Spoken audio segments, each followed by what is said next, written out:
1.0. Deformación de la corteza. La Tierra es un planeta dinámico. En los capítulos anteriores vimos que la meteorización, los procesos gravitacionales y la erosión causada por el agua, el viento y el hielo modelan continuamente el paisaje. Además, las fuerzas tectónicas deforman las rocas de la corteza. Entre las evidencias que demuestran la actuación de fuerzas enormes dentro de la Tierra se cuentan los miles de kilómetros de estratos que están doblados, plegados, volcados y a veces muy fracturados. En las montañas rocosas canadienses, por ejemplo, algunas unidades de roca han sido empujadas sobre otras de una manera casi horizontal durante centenares de kilómetros. A una escala menor, durante los grandes terremotos, la corteza se mueve unos pocos metros a lo largo de las fallas. Además, la expansión y la extensión de la corteza producen depresiones alargadas y en los largos intervalos de tiempo geológico crean las cuencas oceánicas. 1.1. Geología estructural, estudio de la arquitectura terrestre. Los resultados de la actividad tectónica son impresionantes en los principales cinturones montañosos de la Tierra, donde pueden encontrarse rocas que contienen fósiles de organismos marinos miles de metros por encima del nivel del mar actual, y las unidades rocosas están intensamente plegadas, como si fueran de masilla. Incluso en los interiores estables de los continentes, las rocas revelan una historia de deformación que muestra que han aflorado de niveles mucho más profundos de la corteza. Los geólogos estructurales estudian la arquitectura de la corteza terrestre y cómo adquirió este aspecto en la medida en que fue consecuencia de la deformación.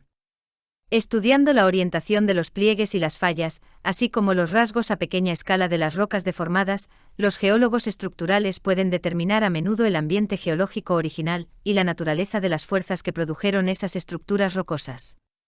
De este modo se están descifrando los complejos acontecimientos que constituyen la historia geológica. La comprensión de las estructuras tectónicas no es solo importante para descifrar la historia de la Tierra, sino que es también básica para nuestro bienestar económico. Por ejemplo, la mayor parte de los yacimientos donde aparecen petróleo y gas natural está asociada con estructuras geológicas que atrapan esos fluidos en valiosos depósitos. Además, las fracturas rocosas son el lugar donde se producen las mineralizaciones hidrotermales, lo cual significa que pueden ser fuentes importantes de menas metálicas. Además, cuando se seleccionan las zonas de ubicación de proyectos de construcción importantes, como los puentes, las centrales hidroeléctricas y las centrales de energía nuclear, debe considerarse la orientación de las superficies de fractura, que representan zonas de debilidad de las rocas. En resumen, un conocimiento de esas estructuras es esencial para nuestra forma de vida actual. En este capítulo examinaremos las fuerzas que deforman las rocas, así como las estructuras que se producen. Las estructuras geológicas básicas asociadas con la deformación son los pliegues, las fallas, las diaclasas y la foliación, incluida la esquistosidad. Dado que la esquistosidad y la foliación se examinaron en el capítulo dedicado al metamorfismo, este capítulo se dedicará al resto de estructuras y a las fuerzas tectónicas que las producen. 1.2. Deformación. Cualquier cuerpo de roca, con independencia de su dureza, tiene un punto en el que se fracturará o fluirá. La deformación es un término general que se refiere a todos los cambios de tamaño, forma, orientación o posición de una masa rocosa. La mayor parte de la deformación de la corteza tiene lugar a lo largo de los márgenes de las placas. Los movimientos de las placas y las interacciones a lo largo de los límites de placa generan las fuerzas tectónicas que provocan la deformación de las unidades de roca. 1.2.1. Fuerza y esfuerzo. La fuerza es lo que tiende a poner en movimiento los objetos estacionarios, o a modificar los movimientos de los cuerpos que se mueven. De la experiencia cotidiana sabemos que si una puerta está atascada, estacionaria, aplicamos fuerza para abrirla, ponerla en movimiento. Para describir las fuerzas que deforman las rocas, los geólogos estructurales utilizan el término esfuerzo, que es la cantidad de fuerza aplicada sobre un área determinada. La magnitud del esfuerzo no es simplemente una función de la cantidad de fuerza aplicada, sino que también está relacionada con el área sobre la que la fuerza actúa. Por ejemplo, si una persona anda descalza sobre una superficie dura, la fuerza, peso, de su cuerpo se distribuye por todo el pie, de modo que el esfuerzo que actúa en cualquier punto de su pie es pequeño. Sin embargo, si esa persona pisa una pequeña roca puntiaguda, la concentración de esfuerzos en un punto de su pie será elevada. Por tanto, puede pensarse en el esfuerzo como una medida de cuán concentrada está la fuerza. Como vimos en el capítulo del metamorfismo, el esfuerzo puede aplicarse de manera uniforme en todas las direcciones, presión de confinamiento, o de manera no uniforme, esfuerzo diferencial. 1.2.2. Tipos de esfuerzo. Cuando se aplica un esfuerzo en direcciones diferentes, se denomina esfuerzo diferencial. El esfuerzo diferencial que acorta un cuerpo rocoso se conoce como esfuerzo compresivo. Los esfuerzos compresivos asociados con las colisiones de las placas tienden a acortar y engrosar la corteza terrestre plegándose, fluyendo o fracturándose, figura 1b. Recordemos de lo que hemos dicho de las rocas metamórficas, que el esfuerzo compresivo se concentra más en los puntos en los que los granos minerales están en contacto, provocando la migración de la materia mineral de las zonas de esfuerzo elevado a las zonas de esfuerzo bajo. Como consecuencia, los granos minerales y la unidad de roca tienden a acortarse en dirección paralela al plano del máximo esfuerzo y a alargarse en dirección perpendicular a la del mayor esfuerzo. Cuando el esfuerzo tiende a alargar o a separar una unidad rocosa, se conoce como esfuerzo tensional, figura 1c. Donde las placas se están separando, límites de placa divergentes, los esfuerzos tensionales tienden a alargar los cuerpos rocosos situados en la corteza superior mediante el desplazamiento a lo largo de las fallas. Por otro lado, en profundidad el desplazamiento es consecuencia de un tipo de flujo plástico. El esfuerzo diferencial también puede hacer que la roca se cizalle, figura 1d. Un tipo de cizallamiento es similar al deslizamiento que se produce entre los naipes de una baraja cuando la parte superior se desplaza en relación a la inferior, figura 2. En los entornos próximos a la superficie, el cizallamiento suele producirse en superficies de debilidad paralelas y estrechamente espaciadas, como los planos de estratificación, foliación y las microfallas. Además, en los bordes de falla transformante, los esfuerzos de cizallamiento producen desplazamientos a gran escala a lo largo de las principales zonas de falla. Por el contrario, a grandes profundidades, donde las temperaturas y las presiones de confinamiento son elevadas, un flujo en estado sólido es el responsable del cizallamiento. 1.2.3. Deformación.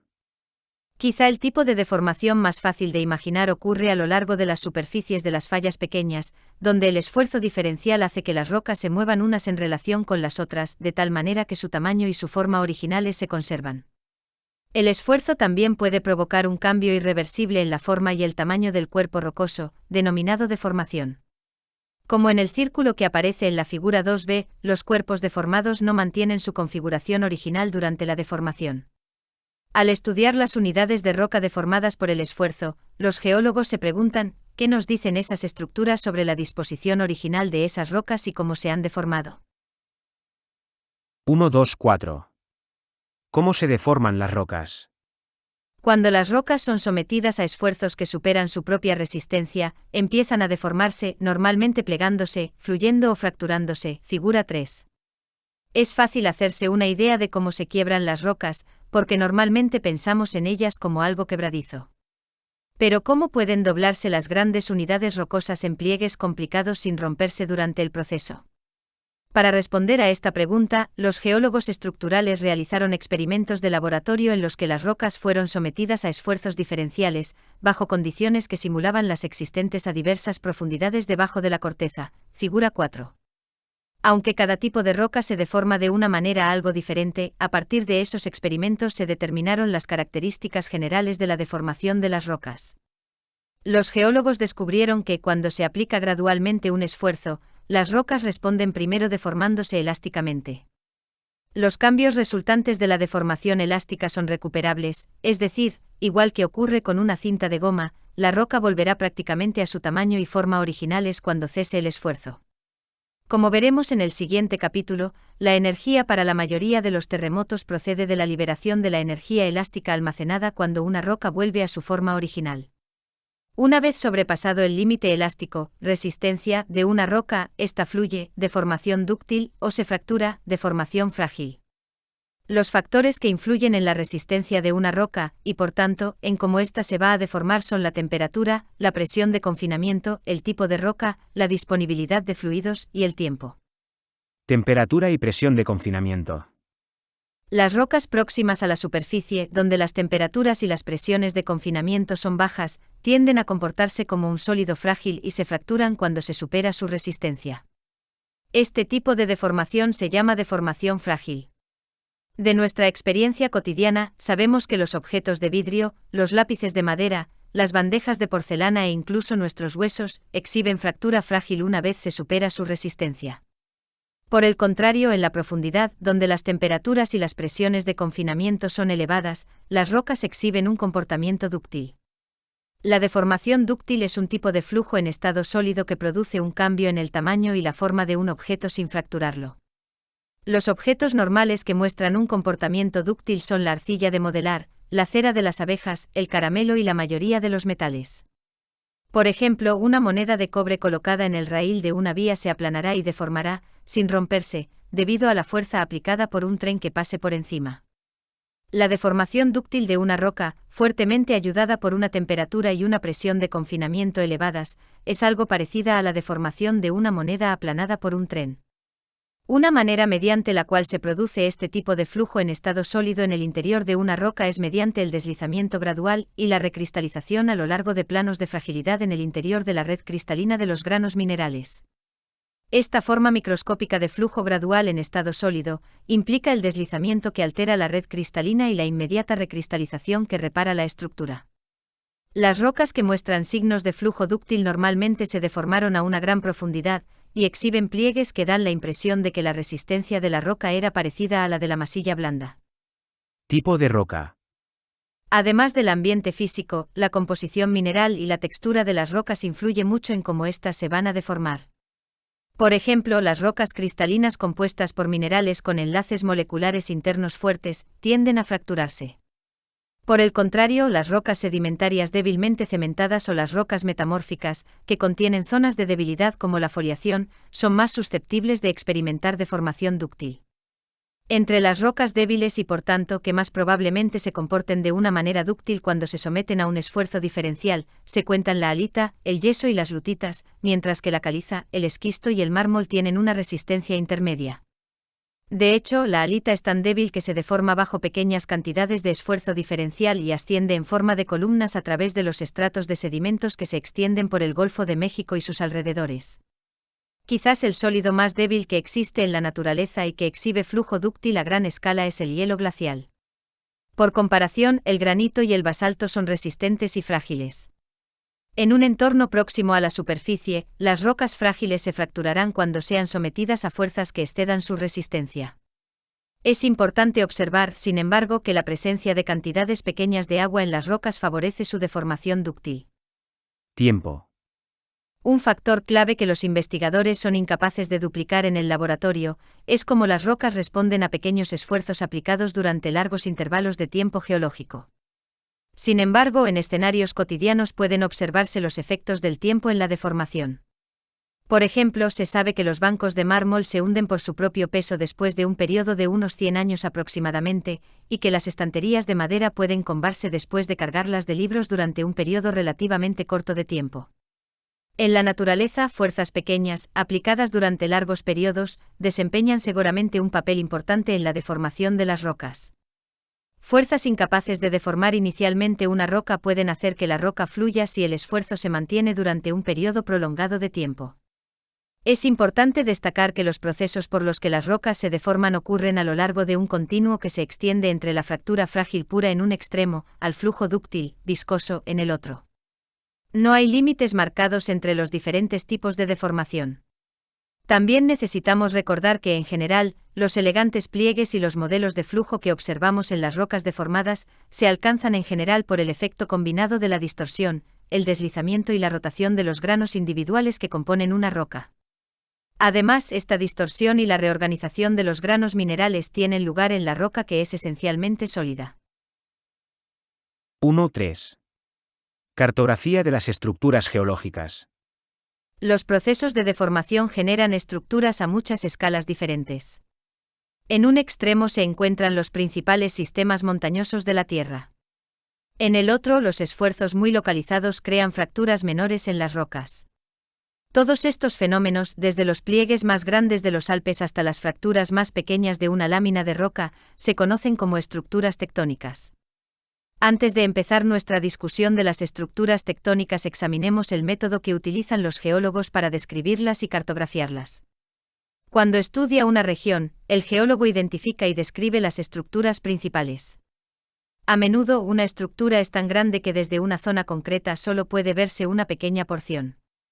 En muchas situaciones, la mayor parte de las capas está cubierta por vegetación o por sedimentos recientes.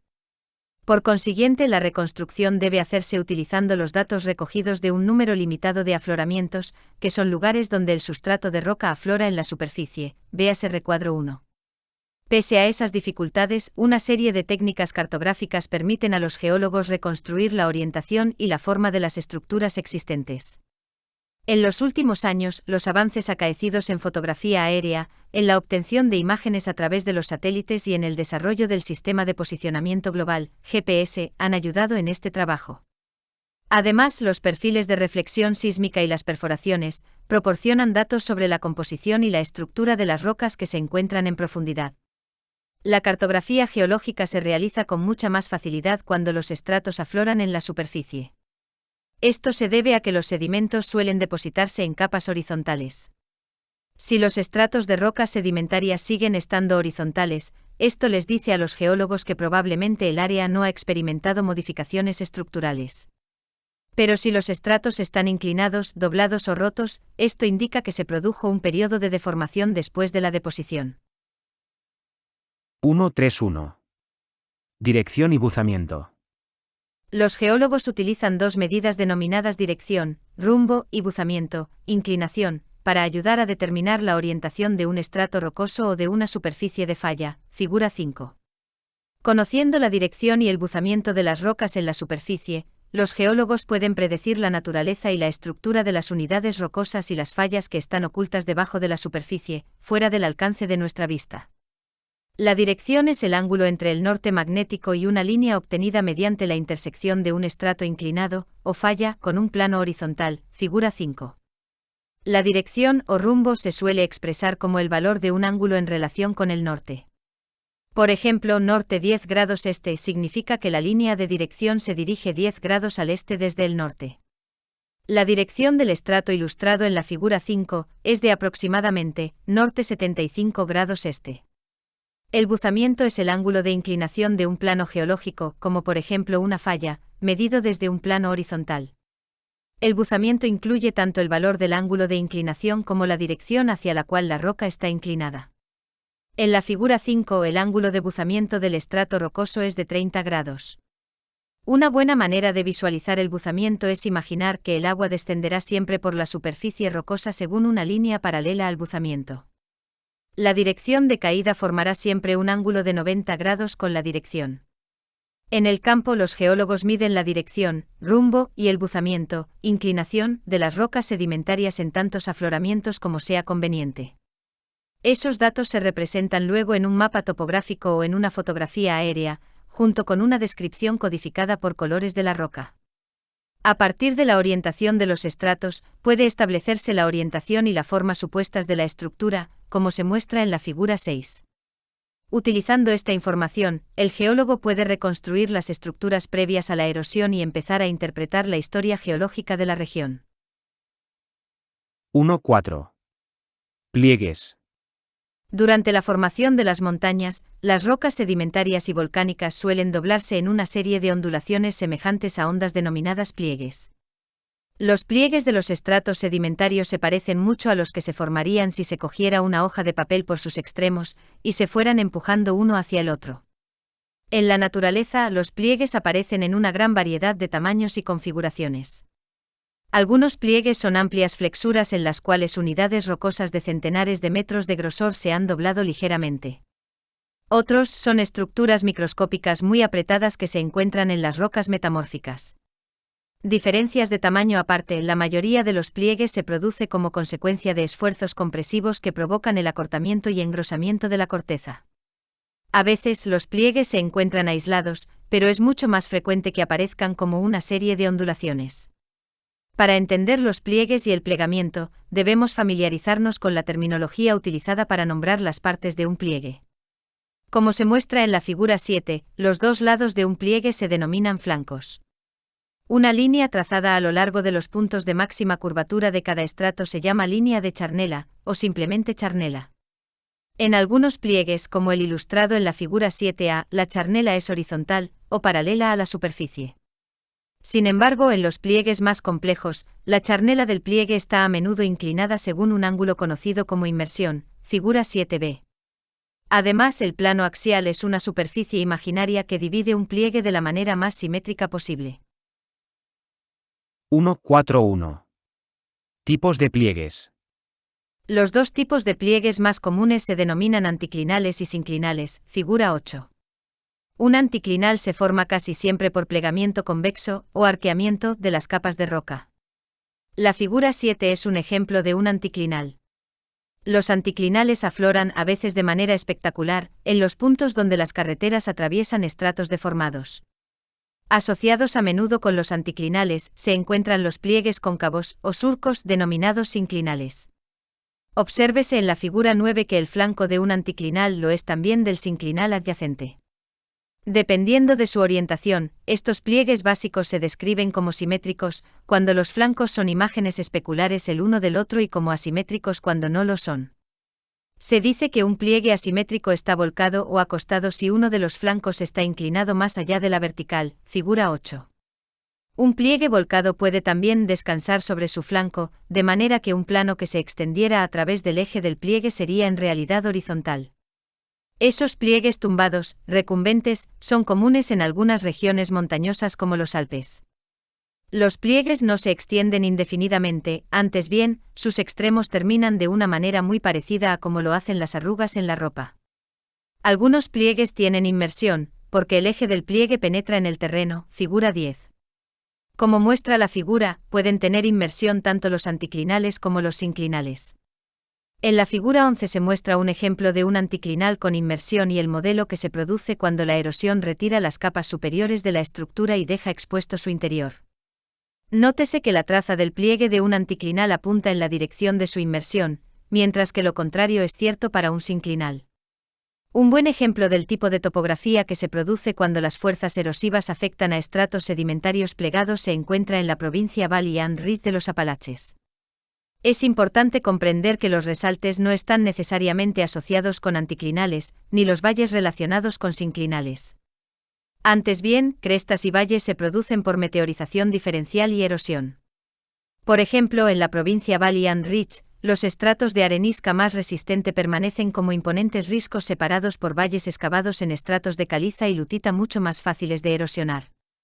Aunque hemos separado en nuestra explicación los pliegues y las fallas, en el mundo real, en general los pliegues están estrechamente ligados a las fallas. Ejemplos de esta relación estrecha son las amplias estructuras regionales denominadas monoclinales. Estructuras particularmente destacadas de la llanura de Colorado, los monoclinales, son grandes pliegues en forma de escalón situados en estratos sedimentarios por lo demás horizontales, figura 12. Estos pliegues parecen ser el resultado de la reactivación de las zonas de falla situadas en las rocas del basamento por debajo de la cobertera. Conforme los grandes bloques de roca del basamento ascendían a lo largo de antiguas fallas, los estratos sedimentarios comparativamente dúctiles de encima respondían plegándose.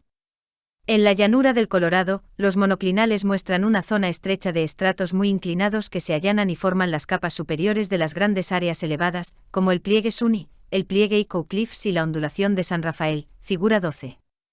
El desplazamiento a lo largo de estas fallas reactivadas es a menudo superior a 1 kilómetro, y los mayores monoclinales muestran desplazamientos próximos a los 3 kilómetros. 1.4.2. Domos y cubetas. Grandes elevaciones de las rocas del basamento pueden deformar la cubierta de estratos sedimentarios superiores y generar grandes pliegues. Cuando este movimiento ascendente produce una estructura circular o alargada, la estructura se denomina domo, figura 13a. Las estructuras descendentes que tienen una forma similar se denominan cubetas, figura 13b. Las Black Hills del oeste de Dakota del Sur son un gran domo que se formó por levantamiento. La erosión ha eliminado las porciones más elevadas de los estratos sedimentarios levantados, dejando expuestas en el centro las rocas metamórficas e ígneas más antiguas, figura 14. Pueden verse restos de esos estratos sedimentarios, que antiguamente fueron continuos, flanqueando el núcleo cristalino de esta cordillera montañosa. Los estratos más resistentes son fáciles de identificar porque la erosión diferencial los ha hecho aflorar como prominentes crestas denominadas hubbocks.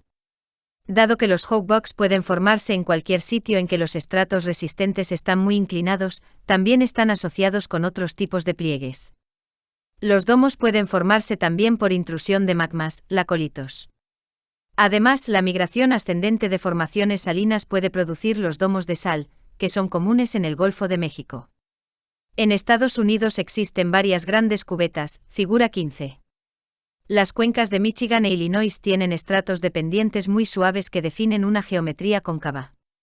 Se piensa que estas cubetas son consecuencia de grandes acumulaciones de sedimentos, cuyo peso hizo que la corteza se hundiera. Véase sección sobre isostasia del capítulo sobre bordes convergentes. Unas pocas cubetas estructurales pueden haber sido consecuencia de impactos de asteroides gigantes. Dado que las grandes cubetas contienen estratos sedimentarios inclinados según ángulos muy pequeños, suelen identificarse por la edad de las rocas que las componen. Las rocas más jóvenes se encuentran cerca del centro y las más antiguas en los flancos. Este es exactamente el orden contrario observado en un domo, como las Black Hills, donde las rocas más antiguas aparecen en el núcleo. 1.5. Fallas. Las fallas son fracturas en la corteza a lo largo de las cuales ha tenido lugar un desplazamiento apreciable. A veces pueden reconocerse pequeñas fallas en los taludes de las carreteras, observándose estratos sedimentarios desplazados unos pocos metros. Las fallas de esta escala normalmente aparecen como pequeñas rupturas aisladas. Por el contrario, las grandes fallas, como la de San Andrés en California, tienen desplazamientos de centenares de kilómetros y consisten en muchas superficies falladas interconectadas. Estas zonas de falla pueden tener una anchura de varios kilómetros y a menudo son más fáciles de identificar a partir de fotografías aéreas que a nivel del suelo. Los movimientos súbitos a lo largo de las fallas son la causa de la mayoría de los terremotos. Sin embargo, la gran mayoría de las fallas son inactivas y, por tanto, restos de una deformación antigua. A lo largo de las fallas, las rocas suelen romperse y pulverizarse conforme los bloques de corteza situados en los lados opuestos de una falla se rozan unos con otros. El material arcilloso débilmente coherente que resulta de esta actividad se denomina salbanda de falla. En algunas superficies de falla, las rocas acaban muy pulidas y estriadas, o con surcos, a medida que los bloques de corteza se deslizan unos con respecto a otros. Estas superficies pulidas y estriadas, denominadas espejos de falla, proporcionan a los geólogos pruebas de la dirección del desplazamiento más reciente a lo largo de la falla. Los geólogos clasifican las fallas por sus movimientos relativos, que pueden ser predominantemente horizontales, verticales u oblicuos. 1.5.1. Fallas con desplazamiento vertical. Las fallas en las que el movimiento es fundamentalmente paralelo al buzamiento, o inclinación, de la superficie de falla se denominan fallas con desplazamiento vertical. Este tipo de movimiento puede producir pequeños resaltes denominados escarpes de falla, scarp igual a pendiente. Estos últimos, como el que se muestra en la figura 16, son producidos por desplazamientos que generan terremotos. Se ha convertido en una práctica común denominar a la superficie rocosa que está inmediatamente por encima de la falla, el techo, y a la superficie de roca inferior, el muro, figura 17. Esta nomenclatura surgió de los prospectores y mineros que excavaban túneles a lo largo de zonas de falla, porque son frecuentemente zonas con depósitos minerales. En esos túneles, los mineros andaban sobre las rocas situadas debajo de la zona de falla mineralizada, muro, y colgaban sus linternas en las rocas de arriba, techo. Los dos tipos principales de fallas con desplazamiento vertical se denominan fallas normales y fallas inversas. Además, cuando una falla inversa tiene un ángulo de buzamiento, inclinación, menor de 45 grados, se denomina cabalgamiento. A continuación consideraremos estos tres tipos de falla. Fallas normales. Las fallas con desplazamiento vertical se clasifican como fallas normales cuando el bloque de techo se desplaza hacia abajo en relación con el bloque de muro, figura 18. La mayoría de las fallas normales tienen buzamientos de unos 60 grados, que tienden a disminuir con la profundidad. Sin embargo, algunas fallas con desplazamiento vertical tienen buzamientos mucho menores, aproximándose en algunos casos a la horizontal. Debido al movimiento descendente del techo, las fallas normales acomodan el alargamiento, o la extensión, de la corteza. La mayoría de las fallas normales son pequeñas, con desplazamientos más o menos de 1 metro. Pero hay algunas que se extienden decenas de kilómetros, dibujando sinuosamente el límite de un frente montañoso. En el oeste de Estados Unidos, las fallas normales a gran escala como esta se asocian con estructuras denominadas montañas limitadas por fallas. Son ejemplos de montañas limitadas por fallas la Cordillera Tetón de Wyoming y Sierra Nevada de California. Ambas están falladas a lo largo de sus flancos orientales, que se fueron levantando a medida que los bloques se inclinaban hacia abajo en dirección oeste. Estos escarpados frentes montañosos se produjeron a lo largo de un periodo de 5 a 10 millones de años por medio de muchos episodios, irregularmente espaciados, de formación de fallas. Cada acontecimiento fue responsable de tan solo unos pocos metros de desplazamiento. Otros ejemplos excelentes de montañas limitadas por fallas se encuentran en la provincia Basin and Range, una región que abarca Nevada y zonas de los estados circundantes, figura 19. En esta región, la corteza se ha alargado y se ha roto para crear más de 200 alineaciones montañosas relativamente pequeñas. Con una media de alrededor de 80 kilómetros de longitud, las cordilleras se elevan de 900 a 1500 metros por encima de las cuencas adyacentes, constituidas por bloques hundidos. La topografía de la provincia Basin and Range ha sido generada por un sistema de fallas normales con un rumbo aproximado norte-sur. Los movimientos a lo largo de estas fallas han producido bloques de falla elevados alternos y denominados horst y bloques hundidos llamados graben igual a zanja. Los horst generan cordilleras elevadas, mientras que los gravens forman muchas cuencas. Como se ilustra en la figura 19, las estructuras llamadas fosas tectónicas asimétricas, que son bloques de falla inclinados, también contribuyen a la alternancia de altos y bajos topográficos en la provincia Basin and Range. Los horst y los extremos superiores de los bloques inclinados de la falla son la fuente de los sedimentos que se han acumulado en las cuencas que fueron creadas por los graben y los extremos inferiores de los bloques inclinados. Obsérvese en la figura 19 que las pendientes de las fallas normales de la provincia Basin and Range disminuyen con la profundidad y finalmente se juntan para formar una falla casi horizontal denominada falla de despegue, detachment. Estas fallas se extienden durante cientos de kilómetros por debajo de la superficie, donde constituyen un límite importante entre las rocas situadas debajo, que exhiben deformación dúctil, y las rocas situadas encima, que muestran deformación frágil.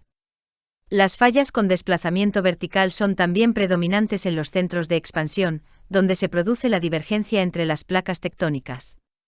En estos puntos, un bloque central, graben o fosa tectónica, está limitado por fallas normales y se hunde cuando las placas se separan. Los graben definen un valle alargado limitado por dos bloques de falla elevados, horst. El Valle del Rift de África Oriental está compuesto por varias fosas grandes tectónicas, limitadas por horst inclinados que producen una topografía montañosa lineal. Este valle, de casi 6.000 kilómetros de longitud, contiene los yacimientos de algunos de los fósiles humanos más antiguos. Ejemplos de valles de rift inactivos son el Valle del Rin, en Alemania, y las fosas tectónicas del Triásico del este de Estados Unidos. Sistemas aún mayores de fallas con desplazamiento vertical inactivas son los márgenes continentales, como las costas orientales del continente americano y las costas occidentales de Europa y África. El movimiento de las fallas proporciona a los geólogos un método de determinación de la naturaleza de las fuerzas que actúan en el interior de la Tierra. Las fallas normales indican la existencia de esfuerzos tensionales que separan la corteza. Esa separación puede llevarse a cabo o bien por levantamiento, que hace que la superficie se estire y rompa, o bien mediante fuerzas horizontales opuestas. Fallas inversas y cabalgamientos. Las fallas inversas y los cabalgamientos son fallas con desplazamiento vertical en las cuales el bloque de techo se mueve hacia arriba con respecto al bloque de muro, figura 20. Recordemos que las fallas inversas tienen buzamientos superiores a 45 grados y que los cabalgamientos tienen buzamientos inferiores a 45 grados. Dado que el bloque de techo se mueve hacia arriba y sobre el bloque de muro, las fallas inversas y los cabalgamientos reflejan un acortamiento de la corteza. Las fallas inversas de alto ángulo suelen ser pequeñas y acomodan desplazamientos locales en regiones dominadas por otros tipos de fallas. Los cabalgamientos, por otro lado, existen a todas las escalas.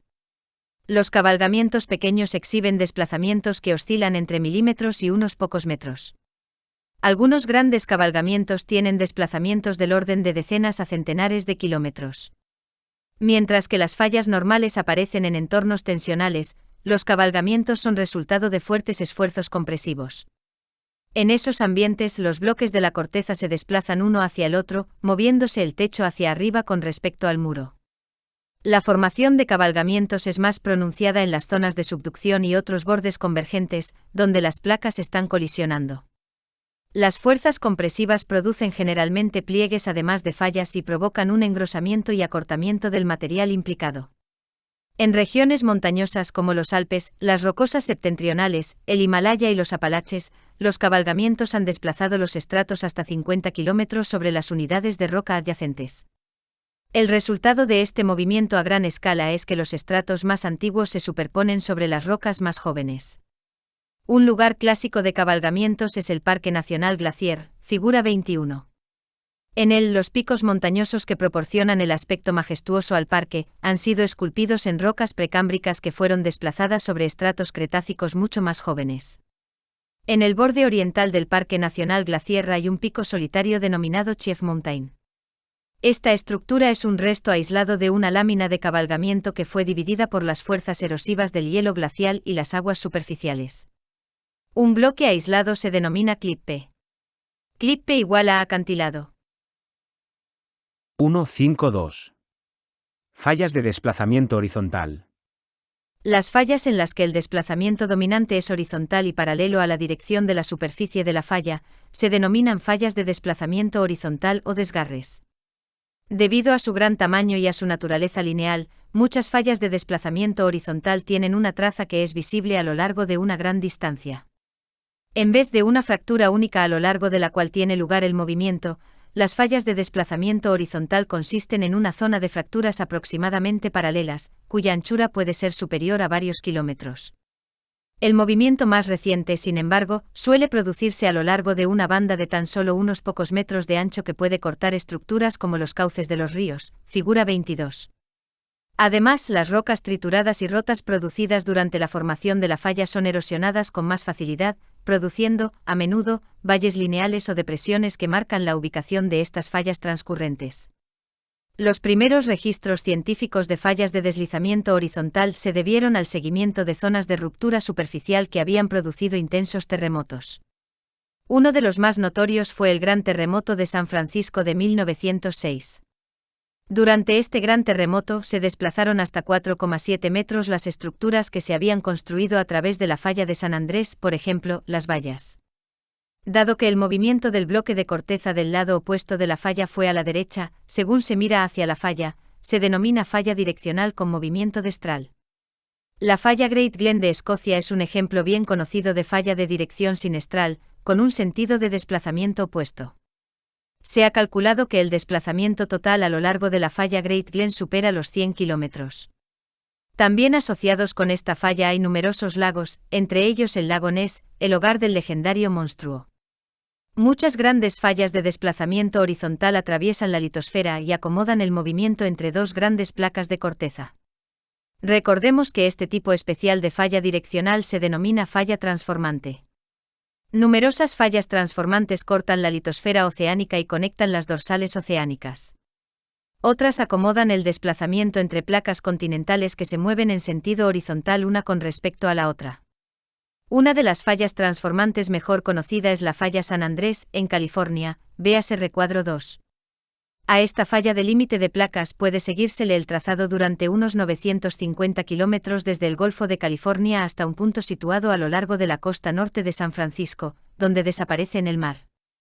Desde su formación, hace unos 29 millones de años, el desplazamiento a lo largo de la falla de San Andrés ha superado los 560 kilómetros. Este movimiento ha acomodado el desplazamiento hacia el norte del suroeste californiano y la península de Baja California en relación con el resto de Norteamérica. 1.6. Diaclasas. Entre las estructuras más comunes se encuentran las diaclasas. A diferencia de las fallas, las diaclasas son fracturas a lo largo de las cuales no se ha producido desplazamiento apreciable. Aunque algunas diaclasas tienen una orientación aleatoria, la mayoría se produce en grupos aproximadamente paralelos. Ya hemos considerado dos tipos de diaclasas. Antes vimos que las diaclasas columnares se forman cuando las rocas ígneas se enfrían y se desarrollan fracturas de retracción que producen columnas alargadas en forma de pilares. También recordemos que el lajeamiento produce un modelo de diaclasas suavemente curvadas, que se desarrollan más o menos en paralelo a la superficie de los grandes cuerpos ígneos, como los batolitos. En estos casos, la formación de diaclasas es consecuencia de la expansión gradual que se produce cuando la erosión elimina la carga suprayacente. En contraste con las situaciones que acabamos de describir, la mayoría de las diaclasas se produce cuando se deforman las rocas de la corteza más externa. En estas zonas, los esfuerzos tensionales y de cizalla asociados con los movimientos de la corteza hacen que las rocas se rompan frágilmente. Por ejemplo, cuando se produce plegamiento, las rocas situadas en los ejes de los pliegues se estiran y se separan creándose diaclasas tensionales. También pueden desarrollarse gran cantidad de diaclasas en respuesta a levantamientos y hundimientos regionales de la corteza relativamente sutiles y, a menudo, apenas perceptibles. En muchos casos, la causa de formación de diaclasas en una zona particular no es fácil de apreciar. Muchas rocas están rotas por 2 o incluso 3 tipos de diaclasas que se intersectan, lo que fragmenta las rocas en numerosos bloques de formas regulares. Estos conjuntos de diaclasas ejercen a menudo una fuerte influencia sobre otros procesos geológicos. Por ejemplo, la meteorización química tiende a concentrarse a lo largo de diaclasas y, en muchas áreas, el movimiento del agua subterránea y, por tanto, la disolución de las rocas solubles están controlados por el modelo de las diaclasas, figura 23. Además, un sistema de diaclasas puede influir en la dirección que siguen los cursos de las corrientes de agua. El modelo de drenaje rectangular descrito en el capítulo 16 es uno de esos casos. Las diaclasas también pueden ser significativas desde un punto de vista económico. Algunos de los depósitos minerales mayores y más importantes del mundo se encuentran a lo largo de sistemas de diaclasas. Las soluciones hidrotermales, que son básicamente fluidos mineralizados, pueden migrar a través de las rocas fracturadas y precipitar cantidades económicamente importantes de cobre, plata, oro, zinc, plomo y uranio. Además, las rocas con muchas diaclasas representan un riesgo para las grandes construcciones de ingeniería, entre ellas las autopistas y las presas. El 5 de junio de 1976 se perdieron 14 vidas y casi $1.000 millones cuando se derrumbó la presa Tetón en Idaho. Esta presa de tierra se había construido con arcillas y limos muy erosionables y estaba situada sobre rocas volcánicas muy fracturadas. Aunque se intentó rellenar los huecos de las rocas diaclasadas, el agua fue penetrando gradualmente en las fracturas de las rocas del subsuelo y socavó los cimientos de la presa. Por último, el agua en movimiento excavó un túnel en las arcillas y los limos fácilmente erosionables. En cuestión de minutos la presa se hundió, lanzando un frente de agua de 20 metros de altura aguas abajo de los ríos Tetón y Snake.